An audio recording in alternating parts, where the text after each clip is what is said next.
నరుడి పేరు చెబితే యముడు గజగజ వణకాల. నరుడి పేరు చెబితే యముడి ఒళ్ళంతా బగబగా మండాల.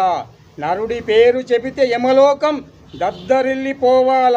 నరోత్తముణ్ణి బి చంద్రశేఖరుణ్ణి వచ్చాను మిస్టర్ యమ, ఎక్కడ దాక్కున్నావు నన్ను చూసి రా, ముందు బయటకు రా. మిస్టర్ యమ, తప్పుడు లెక్కలు రాసి నా తల్లి ప్రాణాలు తీసి నవ్వుకుంటున్నావా? కొత్త యముడొచ్చాడు, నీ ఖేల్ ఖతమైపోయింది. మిస్టర్ యమ, నీ ఖేల్ ఖతమైపోయింది. నా తల్లి ప్రాణాలను నాకు తిరిగి ఇచ్చేస్తానన్నాడు. నేను భూలోకానికి వెళ్తున్నాను. యమ, నీవు భూలోకానికి వస్తే నీకు ఫ్రీగా నేను లెక్కలు నేర్పిస్తాను.